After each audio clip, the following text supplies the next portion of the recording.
your host, Dena Adams, and we are talking with Paul Forchione. Getting to chat with Paul just a little bit before we got started. I have to say that one of the things I'm really enjoying about getting to know him is his openness. He just has this energy that I'm here, and no matter what it is, I am going to share, even if it's hard, because it's going to help somebody else. And I can really feel that energy come through, that just the heart you have for people and the desire to allow your story to help others. So I'm really looking forward to hearing more from you and letting our audience just get to know you through this episode. So Paul, thank you so much for being here today. Well, thank you. And thank you for saying that, because one of the biggest things that I look at other people about is being authentic. And I think that's what you said about me without saying that. So I appreciate that you caught on to that, is that's what I want to be. I want to be authentic. I just want to show up as me. And I think that you're picking up on that. And I really appreciate you saying that. Absolutely. That's one of the things I love about getting to know my guests, even if it's 5 minutes or 30 minutes before a podcast. I'm a very intuitive, empathic person, and I like to get a feel for people instead of just, I know I mentioned this to you before, other than just reading their bio. They can read the bio and the description, right? Mm-hmm. But that's not going to tell them anything really about the person. And I like alignment. I'm all about alignment. So when people are listening to this podcast, I like them to feel aligned with who they're listening to, because they can listen to maybe 30 episodes. But if they're looking for someone who is their next step, and there's no part of our conversation that's about alignment, and I'm not utilizing my gifts to share what I'm getting from the person I'm talking to, it's really not going to serve the audience very well. It's not going to serve my guest very well. So I really like to utilize that and really get focused on that aspect of connecting with people. So what I want to do first is ask you just to share, you do an introduction for you, who you are, what you do, who you serve, and then I will get us started on talking about your story. All right. Well, I'm a coach and a speaker, and what I like to do, what the crux of what I do, my main title of what I do is taking back your pen and writing the story that you want for yourself, not for anybody else, but for yourself, because you are the author of your own story. So do not give up your pen to anybody else and let them write the story for you. Take back your pen and write the story on how you want your life to go. You are the author. And this is a passion for me, because all through my life, people have wanted to take the pen from me and write the story they thought my life should go. And all through my life, I said, no, give me back my pen. I'm going to write the story on how I feel it should go. And that's what I've been doing since I was a kid, all the way to present day. I have my pen in hand and I'm writing my own story. So it's a passion piece for me. And that's what I share with my audience that I'm speaking to, or the coaching clients I'm working with, wherever I'm at. That is the crux of it. I love the part where you said take back your pen. And I think that hit me because I spent my life handing it to everyone else, saying, you tell me how you want me to be so you'll be happy with me, so that you won't be mad at me, so that I won't ruffle any feathers, so me being me won't cause you any problems. And that's how I spent most of my life. And so for you to be sharing with people, and do you hear an echo? I don't hear an echo, no. I hear an echo. I'm going to turn my speaker down. Okay. I can edit that out. Okay. On the podcast, not on the YouTube channel. I think it's so important for us to inspire and encourage others. And I love that with the way you're talking about to take back your pen, it's telling people to stop giving away your life and letting other people control it. And I feel like there's so many of us, especially people pleasers like me, where we want to please other people so much that we will take a piece of ourselves and set it aside and believe that it's not valid and it's not relevant and it's not valuable because other people don't see it that way.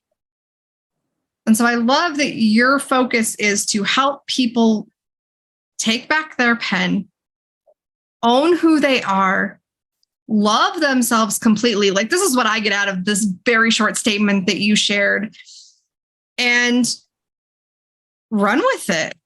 Don't run with pens or scissors or whatever, but you're going to run. Like, you take that pen, and it's nobody else's right to say what you should or shouldn't write with that pen.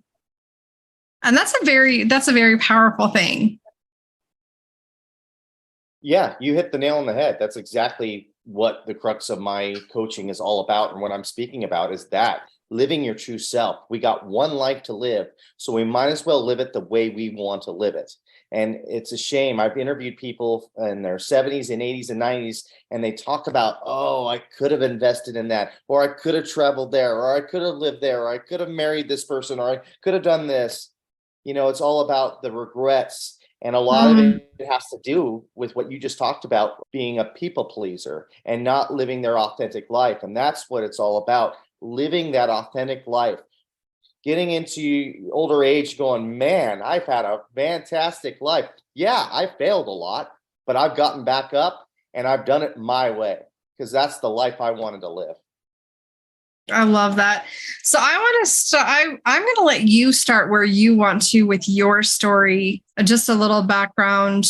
Paul was born with cerebral palsy, and the doctors told his mom he would never walk again. And so I would love for you to share a couple of things around that story when you're sharing it. Obviously that's a physical, mental, emotional, spiritual struggle that you're facing, right? Your mom was going through. And then there's either a collective of moments or a defining moment where something shifted gradually or in an instant that said, I'm not going to accept this. And so share with us what that looks like and what you did to choose to keep moving forward through that. Absolutely. Yeah. So let's just start at the beginning. You mentioned I have cerebral palsy. And if your viewers don't know what cerebral palsy is, it's lack of oxygen to the brain. Normally it happens at labor. And as a result of this lack of oxygen to the brain at labor, it can leave one side of the body paralyzed. It can affect your speech. And these things are permanent. Generally happens to the right side of your body. So when I was born, I wasn't moving the right side of my body very much. And naturally, my mother was concerned about that. So she took me to a doctor to get testing to see what was going on with me. And that's where I was diagnosed with cerebral palsy. And this first doctor told my mom that I would never, ever be able to walk. And when I got to a certain age, it would be a good idea to get me used to being in a wheelchair because that was going to be my life going forward. I've had many conversations with my mom about that moment that she had that conversation with that doctor. Mm-hmm. And she told me that night, I think she said she cried herself to sleep, wondering what the life was going to be for her baby boy, the challenges that I was going to have to go through as a child and as an adult, not being able to walk. What age were you when they diagnosed you? I was probably a couple months old. Okay. So she told me the next morning, like I said, I'm a couple months old, so I can't mm-hmm. talk at this time. Mm-hmm. But she said when she woke up and she woke me up to start the day, she said that I gave her a look if to say, Mom, do not let this be my story. I want to walk. Mm-hmm. And that mama bear inside of her started roaring. She got a second opinion, a third opinion, a fourth opinion, a fifth opinion, finally found a physician willing to help. And with this physician's help and me doing physical therapy 5 to 6 times a week and my mom's unrelentless attitude to make sure I was walking between age 2 and 3. And I asked my mom about that. Was there a number on where you were going to stop to get an opinion? And she said, no, there was not a number. I wasn't stopping. It was going to happen. She had this will that I was going to walk. She was going to do whatever it took. Mm-hmm. She was going to go travel the world if she had to make sure I was walking. So I was walking between age 2 and 3. Now, I don't really remember that, but obviously that's a huge feat in my young life when before the doctor said that wasn't going to happen for me. But I do remember being put into soccer roughly when I was about 5 or 6 years old. And at the time, I probably could run about 25 to 50 yards before my leg would give out. So on the soccer field, I'm pretty much standing there where kids are playing soccer around me. I remember one day after practice, I was just fed up with playing soccer because kids are teasing me. I'm not having fun. I was going to tell my mom, I don't want to play soccer anymore. That's done. I'm it. Done. And I remember what my mom told me that day because it stuck with me to this day in my personal life and in my professional life. She said, Paul, if you do not want to play soccer anymore, that is fine. But you need to honor your commitment. So you need to finish out that soccer season. And if you don't want to play soccer after that, you do not have to play soccer anymore. And that's exactly what has happened. I'm 42 years old and I haven't played soccer since I was 5 years old. But I did finish out that soccer season. I honored my commitments. And that's just that's ingrained in me now. Like when I commit to something, I finish the commitment. And then after that, I evaluated if that's something I want to continue or I don't want to do that anymore. And it stuck with me at that young age. But after that soccer season, I was probably maybe a year after my soccer season, I got a surgery that was pretty much a game changer for me. It tightened up the tendon in my foot, gave me a little bit more spring in my step, and kind of took away the pain I was feeling when I ran. I didn't know how big of a game changer it was until I switched schools around this time. And I remember my first day of PE, physical education. We did our stretches and the teacher says, okay, guys, run a lap. And I'm thinking to myself, here we go again. I'm going to run 25 to 50 yards. I'm going to have to stop. These kids are going to see that and they're going to start to tease me. But because of the surgery, it was different. I was able to go past that point where I normally have to stop. And I remember saying to myself, come on, Paul, you got this, buddy. Keep going, keep going, keep going. And I finished the lap with the other kids. On the outside, I kept it cool, but on the inside, I was like, yes, yes, yes, yes, yes. It was the first time in my young life where I just fit in with the kids. I didn't stand out. And because of the surgery, things got easier for me, but I wouldn't consider them easy. So I still kind of walk with a little bit of a limp, and I still held my right arm a little bit differently. My parents got divorced when I was about, I think, 11 or 12 years old. So I had to switch schools. And that's a tough age to switch schools. It's middle school, junior high, whatever you want to call it. Kids are going through hormonal changes. They're becoming teenagers. And a lot of these kids that this new school is going to have been going to school with each other for years and years, and they've already formed their cliques, and they don't have any time for anybody new. So just being a new kid alone is going to be tough in that environment. But I'm a new kid who, like I said, walks with a little bit of a limp and holds his right arm a little bit differently. So I was a little bit different than the other kids. And I could not make any friends at this school. I was bullied, spit on, teased, tackled, you name it, they did it to me. And I came from this old school mentality that you didn't squill, you didn't tattle. So I held all this pain inside of me. And it's just a rough time in my life. And then on top of this, I was raised Catholic. So my mom wanted me to go to a Catholic high school. So I had to take an assessment test to see where they were going to place me when I got to high school. Well, I bombed the test because when I met with the principal and my mom, the principal tells the both of us that she's going to put me at the lowest level possible. And she doesn't expect much from me. I don't seem like I'm going to be college material. After one test, this principal says this to the both of us. So now I think I'm stupid and I'm going back to school and I'm getting bullied and teased at. And this is going back to your point where you asked me about, was there kind of a pivoting point? Well, this is kind of where it happened. I just was fed up with feeling angry and sad all the time. I knew those weren't my go-to emotions, but because of the environment I was in, those are the emotions that were coming up most of the time. And I was sick of feeling that way. So I thought, what if I focused in on something? What if I focused in on a goal or something? I could put all my attention there, and that will help me ignore the noise that I was feeling outside of that. So I thought, what could my goal be?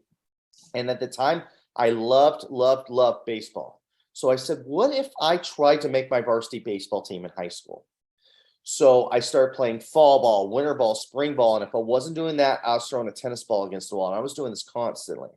And while this was going on, while I was going through this journey, A coach comes up to me and goes, Paul, you play a lot of baseball. What do you want to do with this? And when the first few times he asked me that question, I just didn't want to tell him. I was embarrassed to tell him that somebody with cerebral palsy wanted to make a varsity baseball team. So I just said, oh, I just love baseball. But he kept asking me that question. And he caught me at a weak moment because I just blurted out, I want to make my varsity baseball team. And I'm like, oh crap, I can't believe I just said that. And I was bracing myself for this coach to laugh at me, but he didn't. He paused for a second and he said, that's doable. And I'm like, what? That's doable? He goes, absolutely, it's doable. But you got to have other people keep you accountable for this goal. And I'm like, what is this guy talking about? Other people keep me accountable for this goal. And he goes, after practice tomorrow, you're going to go in front of your team and you're going to tell your team that this is your goal. And I'm like, no. I don't want to do that. I don't want to do that. They're going to make fun of me. They just start accepting me. He goes, Paul, there's going to be weak moments in your life going after this goal where you're going to need other people to lift you up on one of these weak moments. So they need to know your goal. So I said, okay. So reluctantly, after practice, I was shaken. And I went in front of the team and I told the team my goal. And again, I was bracing myself for them to laugh at me as well. And they didn't. They clapped for me. And while I was going through this, I know this now. I didn't know this when I was going through this, but I started to send a different energy out towards kids. I started to gain more confidence in myself, my shoulders back, my head up. And as a result of this new energy I was sending out to these kids, they started sending a different energy back towards me. In other words, instead of bullying and teasing me, they started rooting for me. So my high school career was much, much different than my middle school career, all because of how I carried myself. And that alone is the win. But the cherry on top of the whole thing was I was able to make my varsity baseball team as a junior and a senior. And my senior year, I pitched a 3-hit shutout. They poured the Gatorade on me and I felt so alive. I felt so good.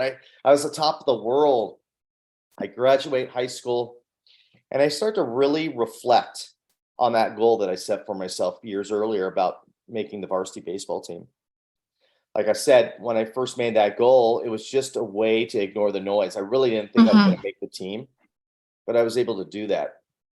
So I started to reflect on what that principal said to me years earlier about not being college material. See, all through high school, I mailed it in. I just did enough to stay eligible to play baseball because I thought, what's the point? I'm not smart. I'm not going to college. Just do enough to get by and move on. There's no need to waste time doing anything further. But I thought, man, if I could make this goal happen about making a varsity baseball team, why can't I set another goal for myself to say that I am college material? So I enrolled into a junior college because that was the only place that would accept me at the time. I got myself a math tutor. I got myself a tutor for other subjects. I went to the math lab. I did everything necessary to increase my grade point average. And as a result of this hard work, I took my barely a 2.0, if not a little bit lower, all the way to a 3.5, where I was able to transfer to a 4-year university and become college material, graduate. And I so wanted to go back to that principal and say, see, you were wrong. I was college material. But you know what? I think I should probably thank her. Because all through college, I heard her voice telling me that I wasn't college material. And my next thought was, I'll show you that I am college material. So I don't know if that was her way of motivating me. I don't know, but I just kind of ignored it and moved on. And I could go on and on. I don't know if you want to stop me there, but that's kind of the crux of where I came from. So there's so many things that you shared that it got me thinking, and I'm sure our listeners too, of what their experience was like, right? So I thought about what it was like for me when I switched schools at 12 years old. I thought about what it was like for me when my parents got divorced at that time.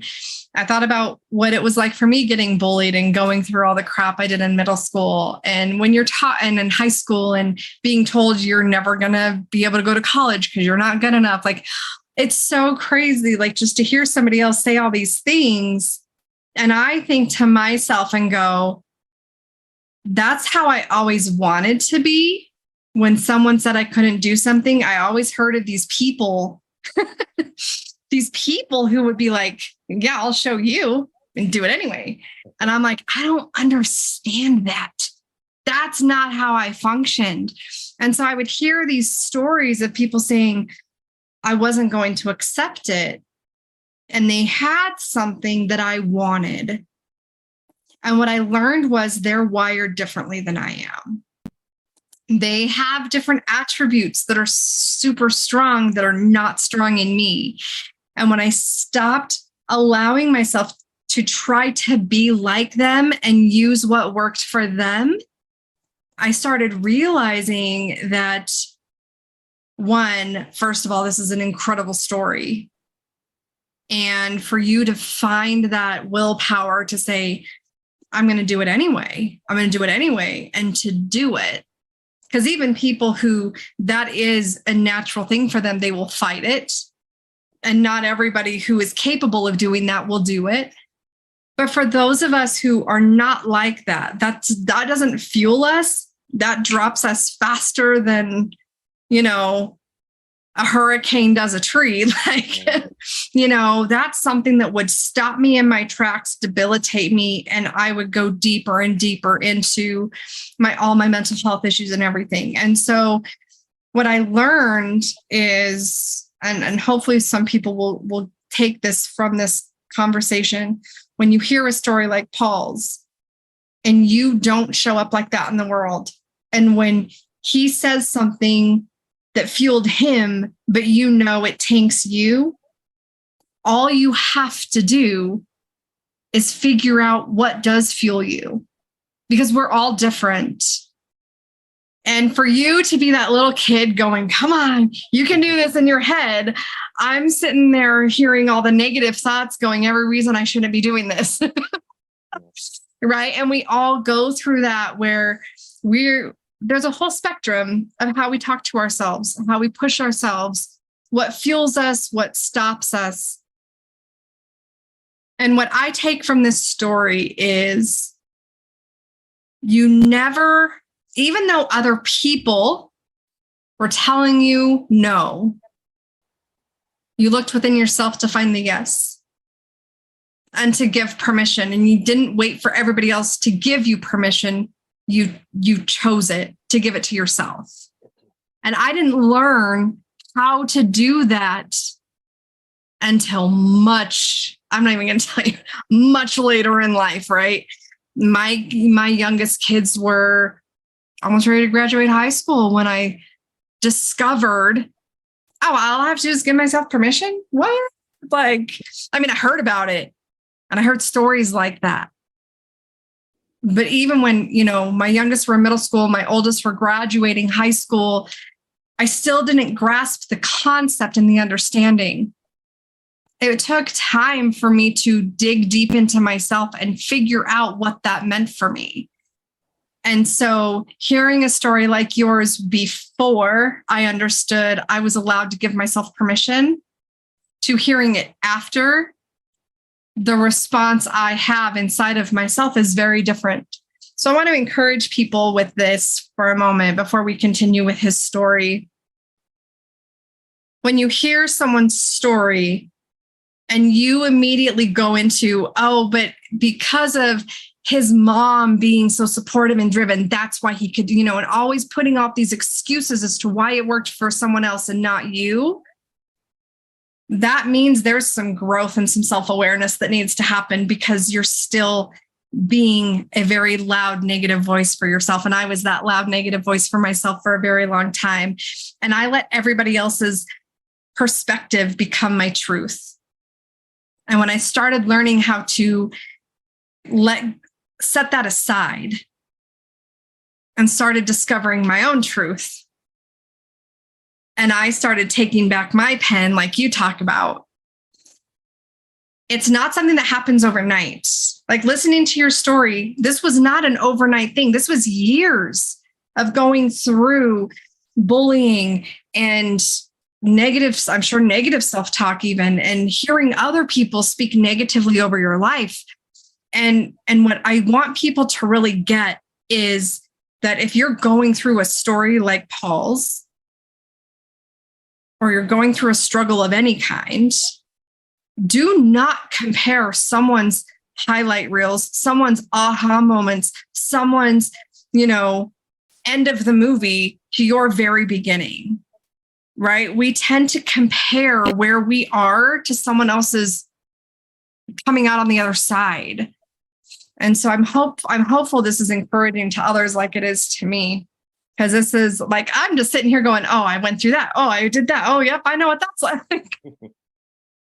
And I'm like, why couldn't I think like that at that age? Why wasn't I telling myself those things? Why? But you know what? I was. But everybody else's voice was louder than my own. And I believed everybody else when they said I had no value. So then if I'm telling myself these things and I'm believing their lie that I have no value, I'm not going to believe the words that I'm telling myself either. So if you will, I'd like for you to share, okay, so now you're in college and you've gone, you're going through college and everything. I'd like to hear more about how you went from going to college and all of that into becoming a mindset coach, a speaker, and someone pouring this passion and encouragement into other people, and what that journey was like for you. Absolutely. So I graduate college, like I mentioned. I have no life experience whatsoever. I'm 22, 23 years old. I have no idea what the heck I want to do with my life. I had a family friend who was in the banking industry, the mortgage industry, and he said, hey, we're hiring mortgage loan officers. Would you like to give it a go? And I'm like, I got nothing going on. Let's go. Let's try this out.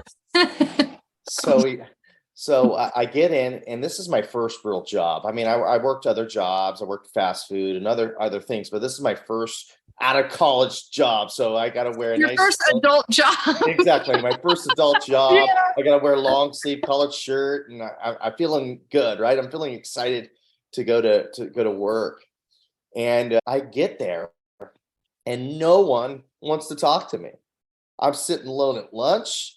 I'm like, man, I haven't felt this way since middle school. What in the heck is going on here? And I realized what the deal was. They knew that I knew the CEO of the company. So it wasn't because of my talents, it's because of who I knew. So what they were going to do is they were going to chew me up and spit me out because I didn't belong there. So I dug in. I'm like, I'm going to show these people that I do belong here. So I had a positive attitude. I didn't complain about the workload.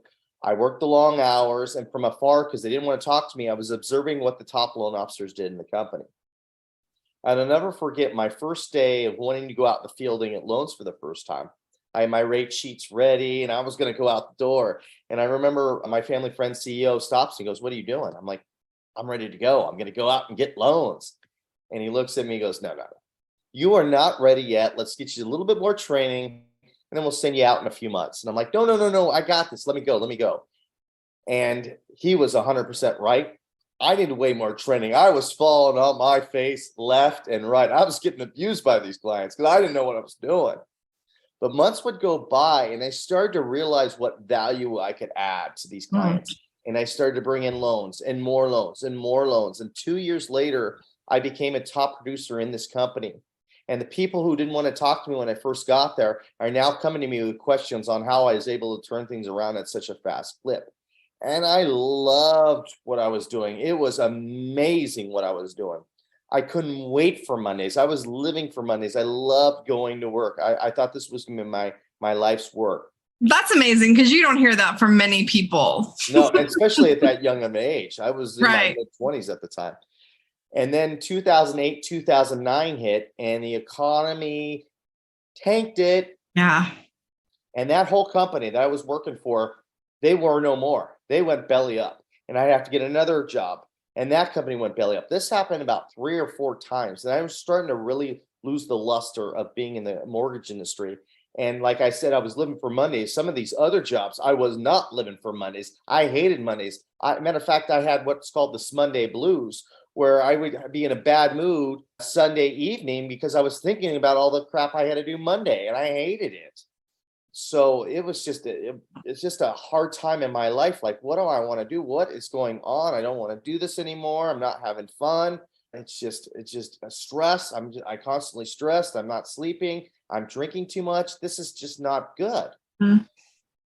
Then the last place I was at, they brought in this motivational speaker to drum up the sales numbers, to get us in a great mood. And I'm rolling my eyes, hearing about, like, I'm going to this motivational thing. I'm like, this is nonsense. I know how to sell. What a waste of time, this and that, whatever. But I get in there, and that guy blew me away. The guy was awesome, to the point where I had to talk to him after to tell him how great of a job he did. And he was so gracious to me. He allowed me to pick his brain a little bit. He said he started as a life coach. And I'm like, what in the heck is a life coach? And he explained that to me. I'm like, you know what? Maybe that's what I need to get into. Maybe that's what I want to do. So on the off time of doing the mortgage stuff, I was going to school, getting my coaching certificate on the off time. And I started telling my coworkers and my friends that I wanted to get into this coaching stuff, this life coaching thing.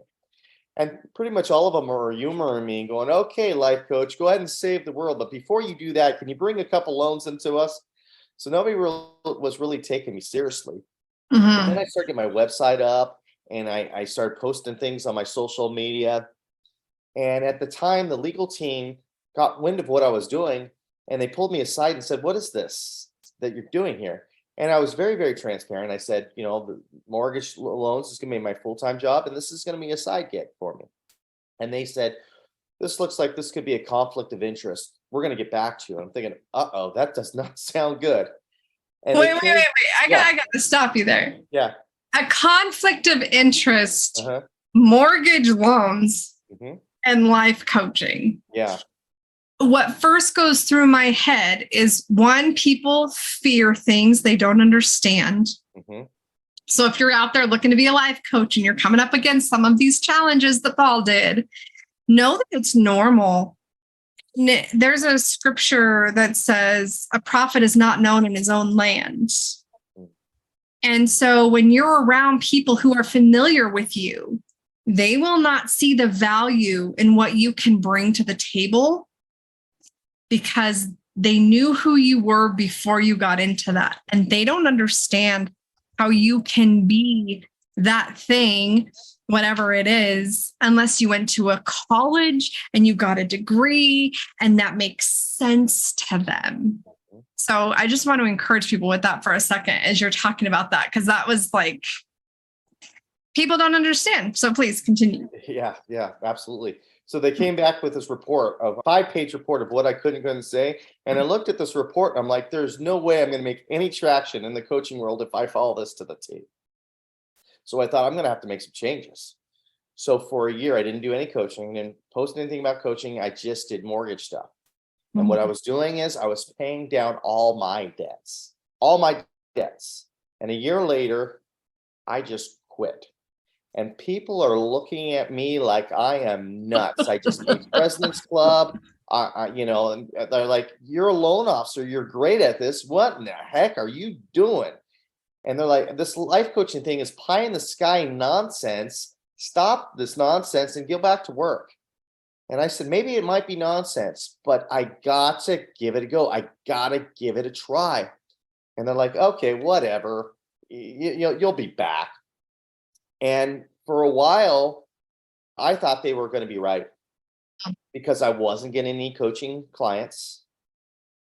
And to make ends meet, I started doing, Uber Eats, Uber, all those delivery stuff, right? And I would be delivering to people that I went to high school with and everything like that. And they're kind of judging me. I guess, all the times are tough, Paul. I thought you were a mortgage loan officer. You were doing well. And now you're driving Uber. What the heck is going on with you? So there was a lot of down. I mean, you talk about the negative self-talk. I'm thinking, what am I doing? Why am I doing this to myself? I did some soul searching, and I realized the crux of why people weren't hiring me to coach or doing any speaking gigs is because, how do I expect people to be vulnerable with me if I'm not vulnerable with them?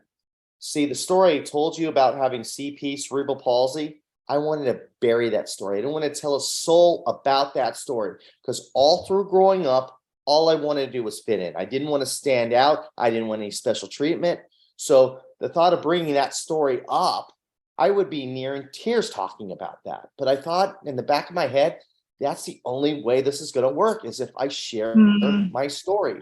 So I started sharing my story, and it was shaky at first. I would be crying telling my story. You talk about being vulnerable, not being able to share my story. Yes, several years ago, that was me. I could not share this story that I'm telling you now, but I kept telling it over and over again. Anywhere I could tell the story where it made sense to tell the story. I didn't tell it in the grocery store or anything like that, but anywhere that was appropriate to. I guess if the checker had a little bit of time, I could go through my story.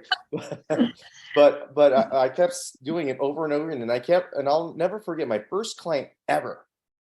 He didn't have cerebral palsy, but he had something else. And he goes, I don't have that, but I have this, and I feel like you understand me, and I would be honored if I could hire you as a coach. And we started getting more coaching clients, speaking gigs.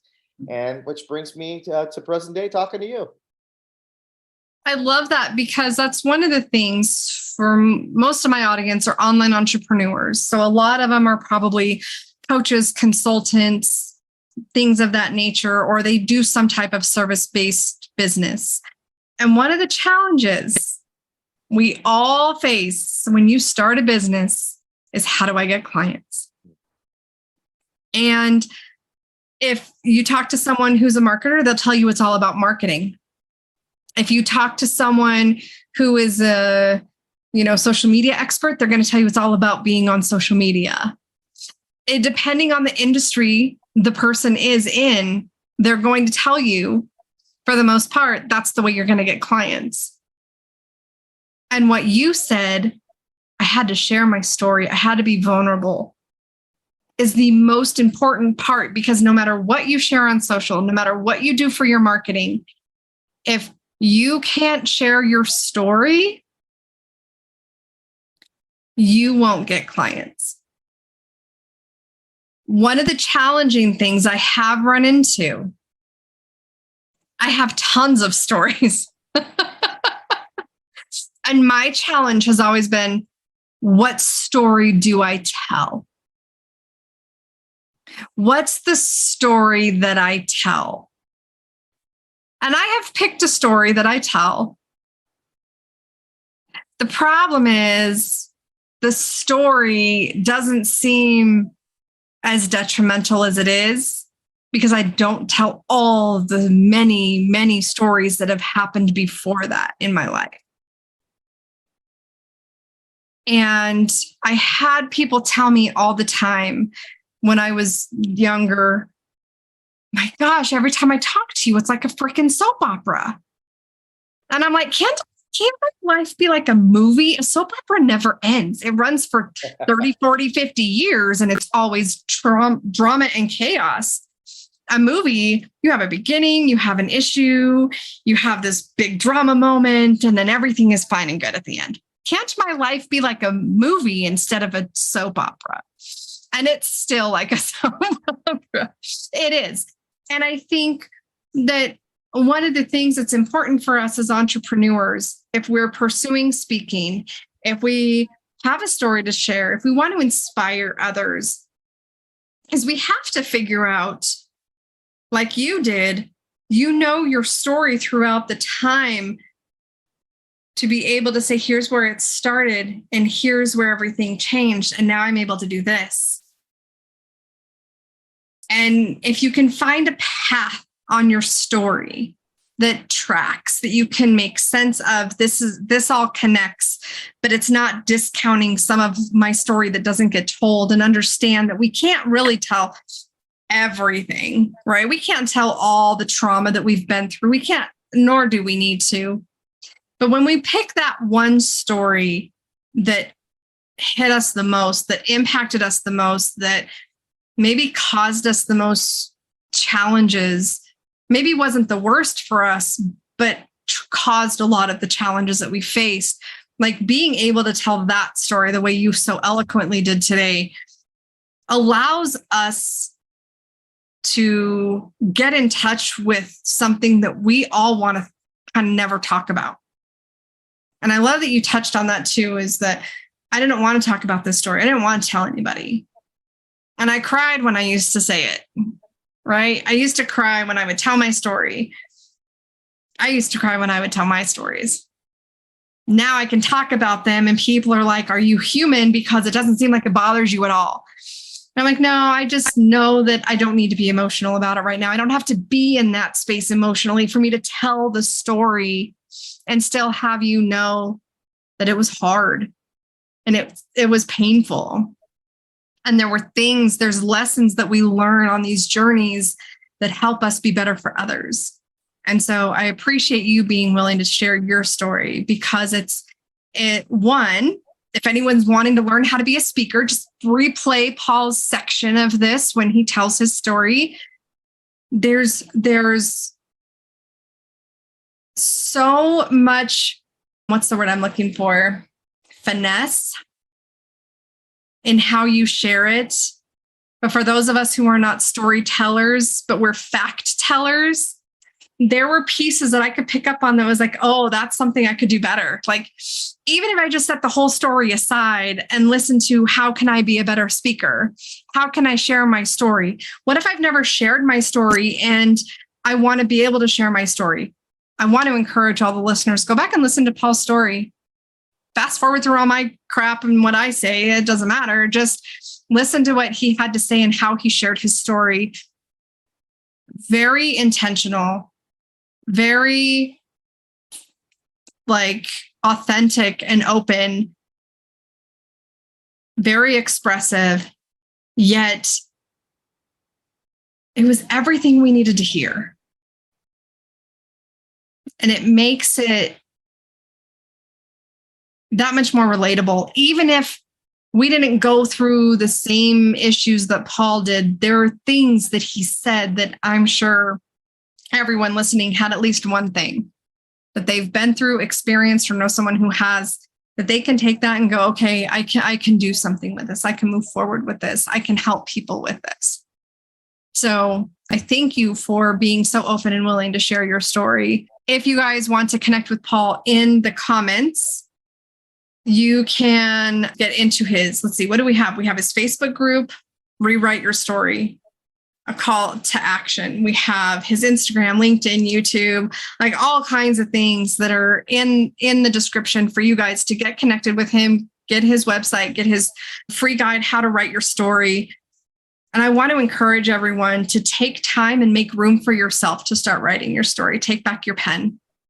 It's very empowering. It can be very hard to do, and it can be very scary. But now you have Mr. Paul Forchione who can support you walking through writing your story. Well, I thank you for that. And the story that I told you, that's years in the making. I didn't just get up and be able to tell that story the way I did. I had to practice that over and over again and get it to where I like it. And we're a work in progress till the day we die. You talk about being in a movie where there's a beginning, middle, and end, but that's just not our reality. It's more like a roller coaster. We have our ups and downs, and we just got to enjoy the now, the present. The past is gone. The future's not guaranteed. We got to enjoy what we're doing right this moment. It's more about the journey than it is about the result or the destination. It truly is. Going back to playing high school baseball, the win there was the journey of going through that and making friends through the journey. I mean, the cherry on top was I was able to make the varsity baseball team, but the meat of it was I was able to make friends going through the journey. And that's what we have to do. Whatever goal that you set for yourself, I know there's going to be elements of that goal that are going to be hard for you. I get that. But you got to be able to enjoy the journey to get there. Because if you don't, I question if this is something you really want to do. Why is it so painful to get to this point? So just really think about that. When you set a goal, you should be enjoying the process of getting there. Again, like I said, not everything's going to be sunshine and roses getting there. You're going to have points where you're going to be low and angry and sad. I get all that. But overall, It should be enjoyable. I agree with you 100%. So thank you again for being here. If you guys, if Paul's story resonated with you at any point and you feel like he might be that next step for you, check the links in the description below, get connected with him. And I know he would love to hear from you. I enjoyed our conversation. Thank you so much. Thank you.